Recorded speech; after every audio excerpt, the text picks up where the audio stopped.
Sí, no es nada sencillo el puzzle político que han dejado las elecciones generales. Las fórmulas para la gobernabilidad del país se requieren obligatoriamente de acuerdos. Vamos a conocer cuál es el calendario que fija la ley para la investidura de un candidato a la presidencia del gobierno y lo hacemos con Gerardo Pérez, profesor de Derecho Constitucional. ¿Qué tal? Buenos días. Hola, muy buenos días. Bueno, señor Pérez, vamos con los plazos porque aunque a lo mejor mucha gente no lo sabe, todavía ni siquiera ha terminado el recuento definitivo de los votos. Todavía Correcto. puede bailar algún que otro escaño, ¿verdad? El mañana, viernes, es cuando se cuenta el voto exterior, el voto cera.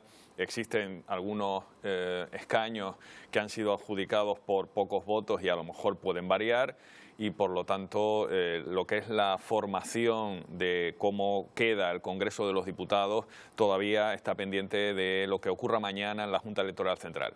Estamos hablando de más de 2,5 millones de votantes residentes en el extranjero que, como usted apunta, pueden hacer bailar algún escaño. Sí. Bueno, vamos ya con la constitución de las Cortes, del Congreso y el Senado, que va a ser lo primero, entiendo. Se está hablando del 17 de agosto. Sí, ¿Tiene correcto. que ser ese día sí o sí o es Sí, una sí. fecha límite? No, está fijada para esa fecha la constitución de las Cortes Generales y donde se elegirá al presidente del Congreso de los Diputados y al resto de los miembros de la mesa del Congreso de los Diputados. Ahí ya se podrá ver qué tipo de pactos o acuerdos hay en la Cámara para ver quién logra esa mayoría.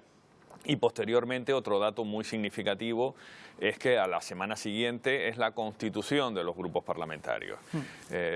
Para tener grupo parlamentario se necesita tener más de 15 diputados o al menos 5 y haber sacado un 15% de los votos en las circunscripciones en las que se presentó o un 5% de los votos a nivel nacional. Esquerra Republicana y Junts per Catalunya no cumplen esos requisitos y podemos asistir al fraude que cada legislatura Se puede hacer una reinterpretación se da de la ley, ¿no? el, entre comillas, préstamo de diputados, te presto diputados para que te constituyas y luego abandonan el grupo. Eso en el fondo es un fraude de ley, pero bueno, la verdad es que sí es cierto que se ha hecho otras legislaturas y veremos si efectivamente esos préstamos se dan porque pudieran sondear algún tipo de acuerdo entre los partidos que prestan diputados y reciben el préstamo. Entonces se constituye 17 de agosto, tanto Congreso como Senado, pero el cronómetro para una repetición electoral ese día no se pone en marcha. No. Lo siguiente, una vez constituidas las Cortes, es que la presidenta o el presidente del Congreso vaya a Zarzuela. Correcto, sí. Esto el 17, si no recuerdo mal, es un viernes, pues a la siguiente semana empezará la ronda de consultas del jefe del Estado con los grupos políticos para sondear quién puede tener más apoyos. El mandato constitucional es de que el jefe del Estado proponga como candidato al que considere que tiene más apoyos. Normalmente es el que más escaños tiene, pero no necesariamente es así.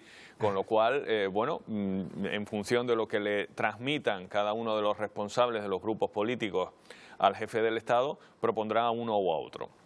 Una vez que se ponga en marcha ese primer intento de investidura, si es fallido, es cuando se pone en marcha el cronómetro de los 2 meses para, en caso de que durante todo ese tiempo no se consiga ese acuerdo para investir a un presidente del gobierno, se tienen que disolver automáticamente las Cortes Generales y se vuelven a convocar elecciones. ¿Y hay una fecha para que el rey inicie esa ronda de consultas? O sea, ¿lo fija la ley que tiene que ser? No. Está previsto para la semana siguiente a la constitución de las Cortes Generales, aunque no hay tiempos fijos marcados legalmente para esa ronda de consultas, ni siquiera para que el jefe del Estado ya tome la decisión. ¿A qué candidato propone? Se quiere dar cierta flexibilidad a que vayan madurando esos posibles pactos y por lo tanto no existe una normativa legal de plazos que son perentorios. El rey propone un candidato a la investidura. La fecha para ese pleno de investidura viene marcada por la ley, por unos plazos establecidos o es decisión, por ejemplo, de la mesa del Congreso. No, será la mesa del Congreso el que establezca la fecha en la que va a ser esa sesión de investidura, que tiene 2 hitos. Una primera votación en la que si se obtiene mayoría absoluta ya automáticamente es presidente del gobierno ese candidato que recibe esa confianza parlamentaria y si no, 48 horas más tarde, otro intento de votación ya no con mayoría absoluta sino con mayoría simple. Si tampoco sucede esa mayoría, convocatoria, se frustra esa primera intentona de nombrar a un presidente del gobierno y es cuando se pone en marcha ese reloj de 2 meses en las que se puede seguir intentando la investidura del presidente del gobierno, y si no se consigue en ese plazo, automáticamente, eso sí viene claramente en la normativa, se disuelven las Cortes y se convocan nuevas elecciones. Y en ese plazo de 2 meses, desde que fracasa una primera investidura, ¿hay un número límite de investiduras que se pueden llevar a cabo? No. Se puede intentar durante esos 2 meses, las veces que se considere, por parte del candidato que quiere seguir intentando recibir esa confianza parlamentaria, y no existe una regulación de un número máximo o mínimo de intentos. Y previo a cada nueva investidura, ¿el rey tiene que volver a hacer una nueva ronda de consultas? Sí, si se va a proponer a otro candidato, desde luego tiene que haber una ronda de consultas para ver si efectivamente otra persona puede recibir esa confianza. Se acaba ese plazo, pongamos, de 2 meses desde la primera investidura fallida. Se convocan las elecciones. ¿Cuándo serían las elecciones?